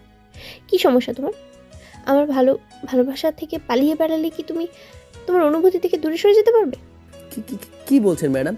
কোনো অনুভূতি নেই আমার আপনার প্রতি। তাছাড়া আপনি যেটা ভাবছেন এমন কিছু না। আমি কেমন কি ভাবছি? আমি তেমন কিছুই ভাবছি না। তুমি আমাকে ভুল বোঝানোর চেষ্টা করছো। ম্যাডাম, আপনি বুঝতে পারছেন না। আপনি যেটা বলছেন সেটা মজা করে বলছেন, কিন্তু আমি সিরিয়াসভাবে বলছি। যেটা নিয়ে ভাবা সম্ভব না, যেটা হওয়ার সম্ভাবনা নেই, সেটা নিয়ে আমি ভাবতে চাই না। আমার হঠাৎ এমন কাছে আসাটা, তোমাকে নিজের কাছে টেনে নেওয়াটা তোমার কাছে মজা মনে হচ্ছে? কই, আমার কাছে তো মনে হচ্ছে না যে তুমি আমাকে ভালোবাসো না। তোমার চোখ মুখ বলে দিচ্ছে তুমি আমাকে ঠিক কতটা ভালোবাসো। তাহলে আমাকে এড়িয়ে কেন যাচ্ছ ঈশান? আমাকে এড়িয়ে গেলে তোমার অনুভূতির সাথে অন্যায় করা হবে। তুমি নিজেও জানো যে তুমি আমাকে ভালোবেসে ফেলেছো, তাই আমার থেকে পালিয়ে বেড়াচ্ছ। বন্ধুর বোন, কলেজের ম্যাডাম, এসব কোনো ম্যাটার করে না। আমরা দুজন ঠিক থাকলেই পরিবারও ঠিক মেনে নেবে। দেখো শোনো, মাথা খারাপ হয়ে গেছে আপনার। কী সব বাজে বাজে কথা বলছেন? পরিবারের কথা কোথা থেকে আসে এখানে? কেন তুমি কি আমাকে বিয়ে করতে চাও না? সম্পর্কে জড়ালে সেটা ভবিষ্যৎ হলো বিয়ে। তাছাড়া তুমি কি আর 10টা ছেলের মতো আমার সাথে টাইম পাস করে ছেড়ে দিতে চাও আমায়? তোমার গার্লফ্রেন্ড নেই, আমাকে নিয়ে ভেবো না, কিন্তু ঠিকই বন্ধুদের সাথে আমাকে নিয়ে আলোচনা করো। এটা এটা তোমার মুখের কথা, কিন্তু মনের কথা নয় ঈশান। তোমার মন বলে অন্য কিছু, আমি ভালোবাসতে বলে সে। ম্যাডাম, আপনি আমার বন্ধুর বোন, এটা কখনো সম্ভব না। বন্ধুর বোন তোমার তো নয়, নিজের বোন ছাড়া যে কোনো কাজিনের সাথেই বিয়ে যায় যাচ্ছে। তাহলে তুমি কেন আমাকে চাইছো না? দেখো, আমি একটা কথা সাফ সাফ বলে দিচ্ছি, আমি যদি তোমাকে না পাই তাহলে কিছু একটা করে ফেলবো। আমি তোমার আব্বু আম্মুর সাথে কথা বলবো। শোনো, তুমি যদি রাজি হও, দেখো বাসার সবাইকে রাজি করানোর দায়িত্ব আমার। কেউ বারণ করবে না আমাদের সম্পর্কে। পাগল হয়ে গেছেন আপনি? কিসব বাজে বাজে কথা বলছেন? আপনি একেই তো বন্ধুর বোন, তার উপর কলেজের ম্যাডাম। আপনি আমার থেকে 3-4 বছরের সিনিয়র, তাহলে কি করে কি হয় এসব? ভালোবাসায় বয়সটা কোনো ম্যাটার করে না ঈশান। তুমি যদি আমার থেকে বয়সে 10 বছরের বড় হতে তাহলে তো এই কথা বলতে না। একটা মেয়ে ছেলের থেকে 10-15 বছরের ছোট হলেও সমস্যা নেই, অথচ একটা মেয়ে 2-3 বছরের বড় হলেই তাতে সমস্যা হচ্ছে। আসলে হচ্ছে মনের মিল ঈশান, মনের মিল থাকলেই সব সম্ভব। তুমি খামোখা আমাকে দূরে সরিয়ে দেওয়ার চেষ্টা করো না। বন্ধুর বোন বলে নিজের অনুভূতিকে দূরে ঠেলে দিও না, এতে নিজেও কষ্ট পাবে আর আমাকেও দেবে। প্লিজ ঈশান। আমি কেন কষ্ট পাবো? আর আপনি কষ্ট পেলে ডক্টর দেখান। ঈশান, আমি সিরিয়াসলি বলছি, সত্যি তোমাকে ভালোবাসি শোনা। আচ্ছা, আমার চোখের দিকে তাকিয়ে দেখো, এই চোখে তোমার জন্য শুধুই অনুভূতি। আর আর যদি তোমার মনে হয় তুমি আমায় ভালোবাসো না, সেটি চোখের দিকে তাকিয়ে বলো। পরে ঈশানের হাত দুটো নিজের কোমরে নিয়ে রাখার চেষ্টা করলে ছেলেটা ম্যাডামকে সরিয়ে দেওয়ার চেষ্টা করলো। পরি জোর করে এবার ঈশানের মুখে দুপাশে হাত রাখলো। তারপর পা দুটো উঁচু করতেই ছেলেটা চোখ জোড়া বন্ধ করে নিল। পরি বারবার ওকে তাকাতে বলল, কিন্তু ঈশান তাকালো না। পরিও ঠোঁটে ঠোঁট জোড়ায় ছোঁয়াতেই ঈশান জোর করে ম্যাডামকে সরিয়ে দেওয়ার চেষ্টা করলে পরিও ঠোঁটে কামড় বসিয়ে দিল। ঈশান নিজেকে যতই ছাড়ানোর চেষ্টা করলো, মেয়েটা ওর ঠোঁটে তত জোরে জোরে কামড়াতে লাগলো। একসময় ঈশান কিছুটা শান্ত হতেই পরি আলতো করে কিস করতে লাগলো। কিছুক্ষণ বাদে ওকে ছেড়ে দিয়ে ওর গালে ঠোঁট ছোঁয়ালো। তারপর ছেলেটার বুকের মধ্যে মুখ লুকিয়ে শক্ত করে জড়িয়ে ধরেই হঠাৎই ফুঁপিয়ে ফুঁপিয়ে উঠতে লাগলো। ম্যাডামের কান্নার কারণটা ঈশান জানে না। তারপরও ওনাকে ছাড়িয়ে নেওয়ার চেষ্টা করলে পরি আরও শক্ত করে ওই শার্টটা খামচে ধরলো আর বলতে লাগলো, এই 3টা দিন কত কষ্ট হয়েছে জানো। তোমাকে না দেখে আমি থাকতে পারি না সোনা। বারবার কেন তোমার কাছে আসি, বাহানা করে বাড়ি অবধি নিয়ে যাই, তুমি বুঝতে পারো না। তোমার সাথে যেন যেন অন্তত কিছু মুহূর্ত থাকতে পারি। ভালোবাসার জন্য যুগ যুগে চেনা পরিচিত হওয়া লাগে না, একবার দেখা হয় যথেষ্ট শোনা। নতুন একটা সম্পর্ক আমাদের মাঝে তৈরি হয়েছে, যার নাম ভালোবাসা। আর তুমি সেটাকে বন্ধুর বোন বলে এড়িয়ে দিতে চাইছো। এইসব কোনো কিছুই আটকাবে না আমাদের সম্পর্ক। ঈশান, তুমি শুধু একবার একবার হ্যাঁ বলে দাও শোনা, প্লিজ। পরি আনমনেই নিজের অনুভূতিগুলোকে প্রকাশ করলো। আর ঈশান জোর করছিল মেয়েটাকে ছাড়ানোর জন্য। শক্ত করে একটা ধাক্কা দিতেই মেয়েটা ওর থেকে দূরে সরে গেল। তখন ঈশান দৌড়ে সেখান থেকে বেরিয়ে গেল। এমন করেই ঈশানকে পুরো একটা মাস পরি চালিয়েছে। এই একটা মাসেই ঈশান একটু একটু করে ম্যাডামের প্রতি দুর্বল হয়ে গেছে। আর এই দুর্বলতা কখন যে ওর প্রতি অনুভূতি সৃষ্টি করেছে সেটা জানে না। বন্ধুর বোন আর কলেজের ম্যাডামের এরকম পাগলামিতে ছেলেটা নিজের দুর্বলতাকে লুকোতে আর ইগনোর করতে ব্যর্থ হয়েছিল। ম্যাডাম যখন ওর কাছে আসছিল তখন নিজে থেকে জড়িয়ে ধরতে ইচ্ছে করছিল। পরি কতবার ঈশানের কাছে এসেছে তার ঠিক নেই। বলতে গেলে মেয়েটা যখন ইচ্ছে হয় তখনই কাছে আসে, কিন্তু ঈশান ওকে জোর করে দূরে সরিয়ে দেওয়ার চেষ্টা করে। নিজে থেকে কখনো কথা বলার চেষ্টা করে না। মেয়েটা নানা ছুতো ওর কাছে চলে আসে। তারপর শেষ যেদিন ঈশানের সাথে পার্কে জোরপূর্বক দেখা করলো, সেদিন মেয়েটা এক প্রকার ব্ল্যাকমেল করেই ঈশানকে পার্কে ডেকে নিয়েছিল। পুরো পার্ক জুড়ে পরি ঈশানের হাত জড়িয়ে ধরে ঘুরল। ঈশান ম্যাডামকে ছাড়ানোর চেষ্টা করলেই পরি বলেছে সবার সামনে চিৎকার করবে। আর ঈশান মার খাওয়ার ভয়ে কোনো টু শব্দটিও করেনি। তারপর ঈশান ম্যাডামকে বোঝানোর চেষ্টা করলে তখন পরি বলতে আরম্ভ করলো, আমাকে বোঝার চেষ্টা না করে নিজেও তো একটু বোঝাতে পারো। সেটা না করে খালি আমার সাথে এরকম রুড বিহেভ করছো। ভালোবেসে একটু বলা যায় না শোনা। আমি আবার আপনার সাথে রুড বিহেভ করলাম কখন? ভালোবাসার মানুষের সাথে ভালোবেসে কথা বলো না, সেটা তো এক প্রকার রুড বিহেভ করাই হয়। তুমি খালি আমাকে দূরেই সরিয়ে দাও। যেদিন থাকবো না সেদিন কোনো ক্ষতি করে দিব, তাহলে আর আমাকে পাবে না, তখন ভালো লাগবে তোমার, তাই না? ম্যাডামের এমন দ্বারা কথা শুনে মুখটা কালো হয়ে গেল ঈশানের। কিছুক্ষণের জন্য ও চুপচাপ রইল। এবার পরি ছেলেটার মুখে একটা চুমু খেয়ে তারপর জোর করে ঈশানকে নিজের দিকে ফেরালো। ঈশানও মুখোমুখি হতেই পরি ছেলেটার মুখের পাশে হাত রেখে বলল, আজকে বাসায় গিয়ে ভাববে, আর ভেবে রাতে আমাকে বিষয়টা জানাবে। আমি তোমাকে জোর করছি না শোনো, কিন্তু আজকের পর আমাদের আর দেখা হবে না। তুমি যদি ভেবে থাকো প্রথম দিনের মতো আমি তোমার সাথে মজা করছি আর প্রতিদিন তোমাকে যেভাবে ভয় দেখাই তাই করছি, তাহলে তোমার ভুল ধারণা। যদি তোমার উত্তরটা না হয় তাহলে তুমি আমাকে আর জীবিত অবস্থায় পাবে না। আমার ভাবা শেষ ম্যাডাম। আপনি বাসায় গিয়ে ঠান্ডা মাথায় চিন্তা করুন। এই সম্পর্কটা হয় না। আপনি এরকম পাগলামি করলে আমাকে এখান থেকে চলে যেতে হবে। আপনি কি চান আমি এখান থেকে চলে যাই? পরি অসহায় চোখে ঈশানের দিকে চেয়ে রইল। ছেলেটা পার্ক থেকে বেরিয়ে যেতে নিলে পরি ওর পিছন পিছন আসলো। পার্ক থেকে বেরিয়ে ঈশান বাইকটা স্টার্ট করতেই পরি বাইকে উঠে বসলো। ঈশান লুকিং গ্লাসে ম্যাডামের দিকে তাকাতেই পরি বলতে লাগলো, আমাকে অন্তত বাসা তো পৌঁছে দাও। আজকের পর যদি দেখা না হয়, একটাবারের জন্য এটুকু সময় তোমার কাছাকাছি থাকতে দাও ঈশান। ঈশান বারণ করতে পারল না। মেয়েটাকে নিয়ে ওর বাসার উদ্দেশ্যে যেতে লাগলো। পথে মধ্যেই এই মেয়েটা যে এত সব বকবক করতে লাগলো, যার জন্য ঈশানের বিরক্তি লাগলে চুপ করে রইল। কী বা বলবে? বন্ধুর বোন না হলে হয়তো এতদিনে মেয়েটার যাকে ঈশান সাড়া দিতে বাধ্য হতো। ম্যাডামের এরকম কর্মকাণ্ডে ঈশান না পারে ওকে দূরে সরিয়ে দিতে, আর না পারছে কাছে টেনে নিতে। মাঝখান থেকে বাধা হয়েছে বন্ধুর বোন আর কলেজের ম্যাডাম বলে। এই সম্পর্কটাকে ছাপিয়ে গিয়ে এই ধরনের কোনো সম্পর্ক হওয়াটা সম্ভব না। তাই ঈশান চুপচাপ পাথরের মূর্তির মতো সবটাকে এড়িয়ে যাওয়ার চেষ্টা করছে।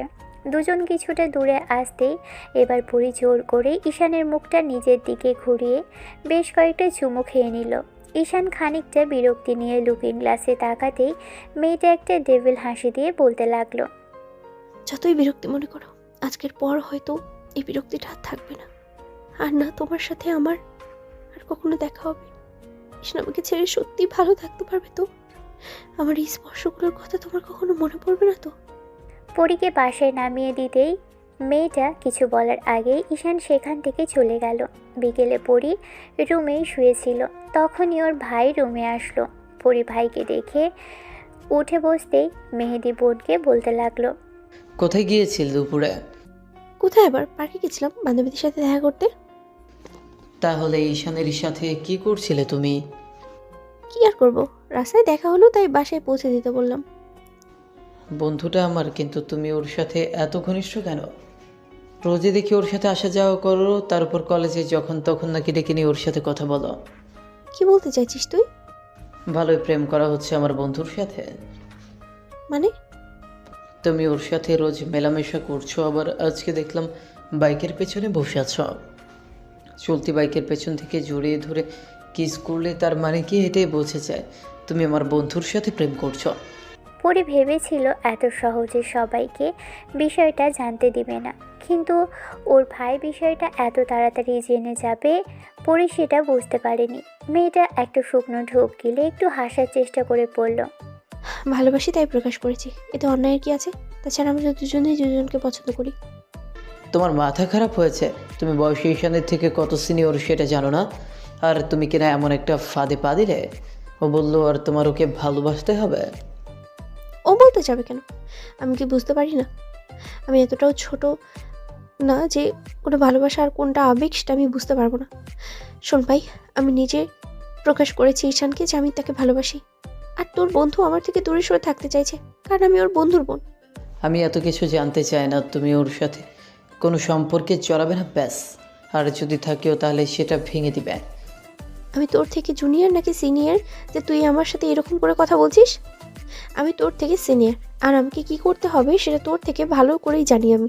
তোর থেকে কোনো পরামর্শ আমাকে নিতে হবে না। তাহলে আমার আব্বু আম্মুকে বিষয়টা জানাতে হবে। হ্যাঁ, তো বল, সমস্যা কি? আব্বু আম্মুকে আজ হলেও বলতে হবে আর কাল হলেও বলতে হবে। তার থেকে না হয় তুই আজকেই বিষয়টা জানিয়ে দে, পারিবারিকভাবেই সবটা হোক। বোনের এরকম বাচ্চা সুলভ কথাতে মেহেদির মেজাজটা খারাপ হয়ে গেল। বড় বোনকে তেমন কিছু বলতে না পারলেও বাইরে চলে আসলো। মেহেদি ঈশানকে কল করলো, রিসিভ করতে বলল দেখা করতে। সেদিন বিকেলে দুজনে দেখা হলে মেহেদি ঈশানের সাথে বেশ খানিকটা সিন ক্রিয়েট করলো। মেহেদি বিষয়টা ঈশানকে জিজ্ঞেস করলে তখন ছেলেটা চুপ করেছিল। তখন মেহেদি বলতে লাগলো, বড় আপু হিসেবে তোকে আমার বোনের সাথে পরিচয় করিয়ে দিয়েছি, আর তোকে কয়েকদিন সুযোগ দিয়েছি, আর সেই সুযোগে তুই আমার বোনের পেছনে লেগে পড়েছিস, তাই না?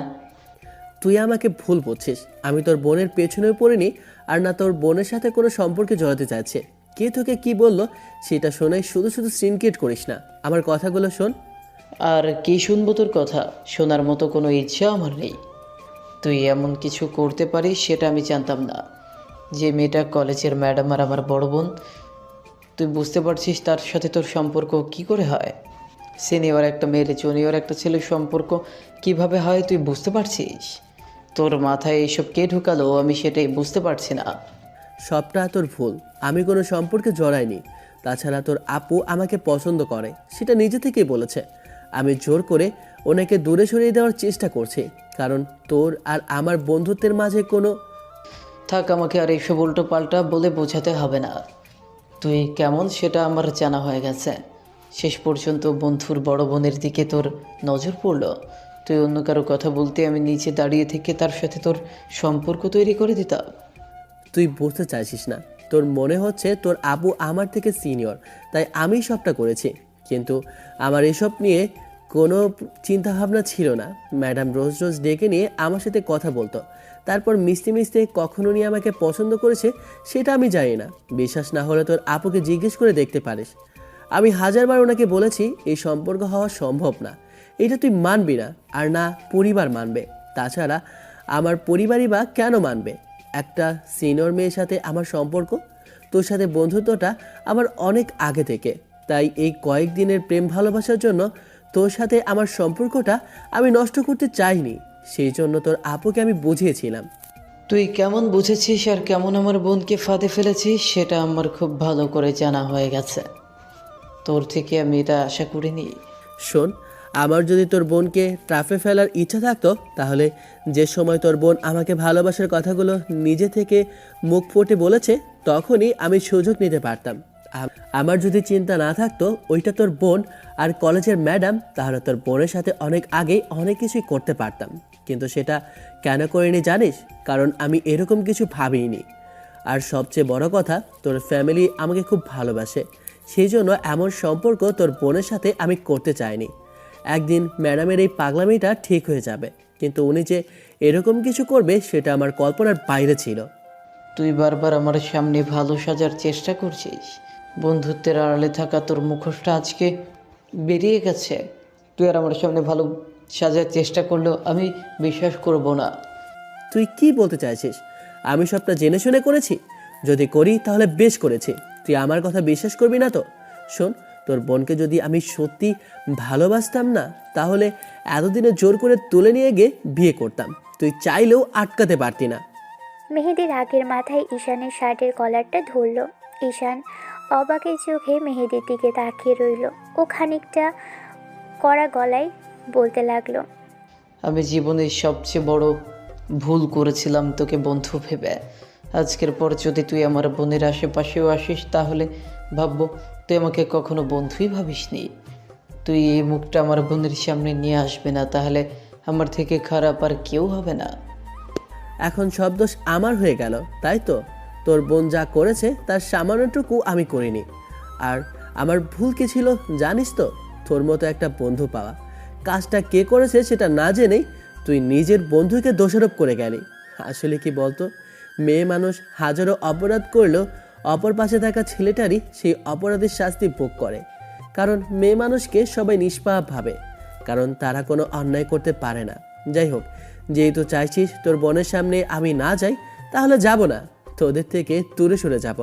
তুই যেহেতু এই সম্পর্কটা নষ্ট করে দিতে চাইছিস, তাহলে আমার আর জোর করে তোকে বিশ্বাস করানোর মতো কোনো ইচ্ছা নেই। সেদিন মেহেদি বাসায় যাওয়ার পর আব্বু আম্মুকে বিষয়টা জানালো। সব শোনার পর আব্বু আম্মু কিছুক্ষণ চুপ করেছিল। পরে আব্বু আম্মুর কাছে বলল ও ঈশানকে ভালোবাসে, কিন্তু মেয়েটার কথা কেউ শুনলো না। শেষে পরি পাগলামি করতে আরম্ভ করলে আব্বু ওকে কয়েকটা থাপড় মারতেই পরির রুমে গিয়ে দরজা আটকে দিয়ে ঈশানকে কল করলো। তারপরও ঈশান ফোনটা রিসিভ করলো না। হাজারবার কল করার পরও যখন ঈশান রিসিভ করেনি, তখন পরি এক গাদা স্লিপিং পিল খেয়ে নিয়েছিল। সেদিন হসপিটালে নেওয়ার পর মেয়েটি কিছুটা স্বাভাবিক হলেও বাসায় আনার পর থেকে কারোর সাথেই আর কথা বলছিল না। পরি ভেবেছিল এরকম কিছু হওয়ার পর হয়তো সবটা ঠিক হয়ে যাবে, কিন্তু ঈশানের দিক থেকে কোনো রেসপন্স পেল না মেয়েটা। পরি ঈশানের সাথে যোগাযোগ করার চেষ্টা করেও যখন পারছিল না, তখন বারবার নিজের ক্ষতি করার চেষ্টা করছিল। কিন্তু তাতেও যেন পরীর বাসার কারো মন করল না। অন্যদিকে পরীর এই অবস্থার কথা শুনে অন্যদিকে পরীর এই অবস্থার কথাটা ঈশান জানে না, তাই নিজে মেহেদির উপর রাগ করে ম্যাডামের সাথে যোগাযোগ করার চেষ্টা করেনি। যদি জানতো তাহলে হয়তো একটাবার পরীর সাথে দেখা করার চেষ্টা করত, কিন্তু কী বা করবে। বৌদ্ধ বলেছে তার বোনের সামনে যেন না যায়। ঈশানের মনের দিক থেকে অনেকখানি দুর্বল হয়ে পড়েছিল ম্যাডামের প্রতি। মেয়েটাকে ভালোবাসা কিনা জানে না, তবে লাগছে কিছুই। মেয়েটাকে এই কদিন যাবৎ চোখের সামনে থেকে দেখেনি, আর নিজেও কলেজে যায়নি। বন্ধুদের মাধ্যমে জানতে পারল পরি ম্যাডাম নাকি কলেজে আসছে না। ঈশানের নতুন একটা বন্ধু জানতো পরি ম্যাডাম ওর জন্য এত সব পাগলামি করেছে। ছেলেটা ঈশানকে সবটা জানালে ঈশানের মন খারাপ হয়ে যায়। ঈশানের মাথায় বারবার শুধু ঘুরপাক খাচ্ছিল যে পরি ম্যাডাম কিছু করে বসেনি তো। কথাগুলো ভেবেই ঈশান মেহেদির নাম্বারে কয়েকবার কল করেছিল বিষয়টা জানার জন্য, কিন্তু ভদ্রলোক এত বেশি রেগে আছে যে ওর সাথে কোনো কথাই বলতে চাইছে না। হয়তো নাম্বারটা ব্লক করে রেখেছে। ঈশান উপায় না পেয়ে বিষয়টা নিয়ে আব্বু আম্মুর সাথে আলোচনা করলো। সবটা শোনার পর আব্বু আম্মু চুপ করে রইল। ওরা বুঝতে পারলো পরীর পরিবার চায় না এই সম্পর্কটা হোক, তাই ঈশানের আব্বু আম্মু তেমন করে বিষয়টা নিয়ে কথা বলেনি। ঈশান শেষে নিজে থেকে আব্বু আম্মুকে জানালো ওর এই শহরে থাকতে চায় না, কিছুদিনের জন্য বাইরে কোথাও শিফট হয়ে যাবে। তারপর যখন সব ঠিকঠাক হয়ে যাবে কিংবা পরি ম্যাডামের বিয়েটা হয়ে যাবে তখন দেশে আসবে। আব্বু সবার ভালোর কথা ভেবেই কয়েকদিনের মধ্যে ঈশানের ভিসা পাসপোর্ট সব রেডি করে ফেলেছে। ঈশানের একমাত্র ফুপির কাছে যাওয়ার জন্য ফুপি ওকে হাজারবার রিকোয়েস্ট করেছে। লন্ডনে একটা বিলাসবহুল বাড়িতে ফুপি থাকেন। ভদ্রমহিলা মাঝে কয়েকবার দেশে আসলে ঈশানকে নিয়ে যাওয়ার ইচ্ছেটা পোষণ করেছিল। সেখানে বলেছিল সেখানে থেকেই ছেলেটা পড়ালেখাটা করবে, কিন্তু আব্বু আম্মুকে ছেড়ে যাওয়া ঈশানের পক্ষে সম্ভব ছিল না। কিন্তু এরকম একটা পরিস্থিতিতে এখানে থাকা ঠিক হবে না বলেই ঈশান ফুপির সাথে যোগাযোগ করেছে আর সেখানে চলে যাওয়ার জন্য সিদ্ধান্ত নিয়েছে। পরি ম্যাডামের সাথে দেখা হওয়ার পর থেকে কেটে গেছে 6টা মাস, আর এই 6টা মাসে কি হয়েছে সেটা আপনারা জানতে পারলেন।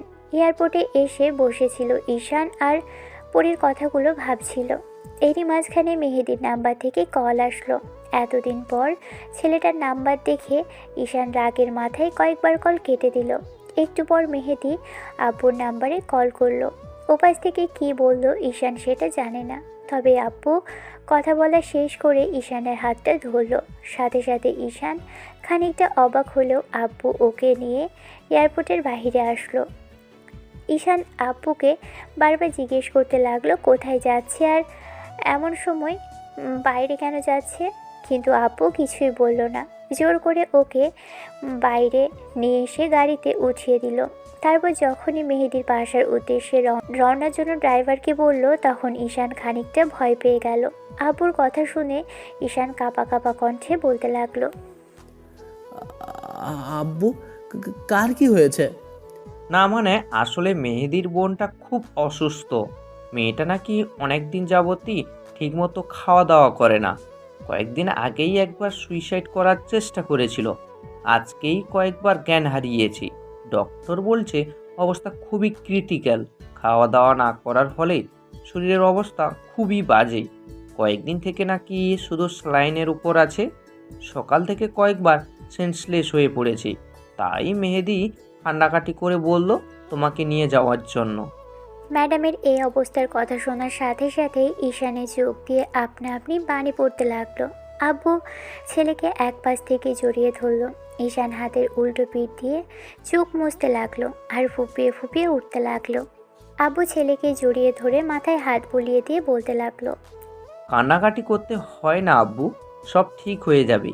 ওরা নিজে থেকে যখন ফোন করেছে তাহলে হয়তো সবটা মিটমাট করে নিতে চায়। আমি তোমার আম্মুকেও কল করছি, তুমি টেনশন করো না। ঈশান আব্বুর সাথে ঘণ্টাখানেকের মধ্যে মেহেদির বাসার সামনে আসলো। তারপর কলিং বেল দেওয়ার সাথে সাথেই ঈশান দৌড়ে মেহেদির রুমের দিকে যাওয়ার সময় খেয়াল করলো একটা রুমের সামনে বেশ কয়েকজন দাঁড়িয়ে আছে। ঈশান তাড়াহুড়ো করে গিয়ে রুমের সামনে দাঁড়াতেই দেখলো ভিতরে আম্মু পরির বেডে বসে আছে। মেয়েটার চোখ দিয়ে শুধু পানি গড়িয়ে পড়ছে।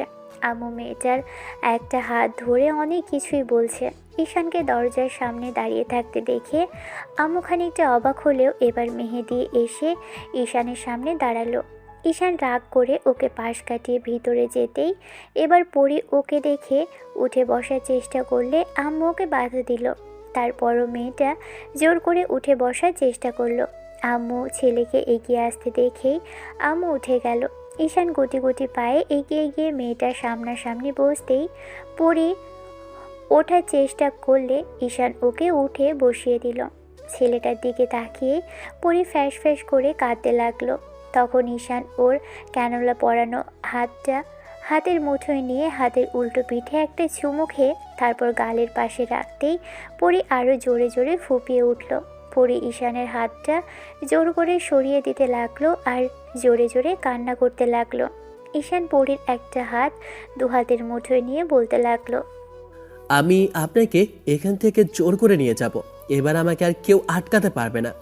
এখন আসার কথা কি দরকার ছিল? আমি তো তোমায় আসতে বলিনি। আমি মরে গেলেই না হয় আসতে, তারপরে ভালো হতো বলো। কি করব বলেন, বুঝতে পারছিলাম না ভালোবাসে কিনা।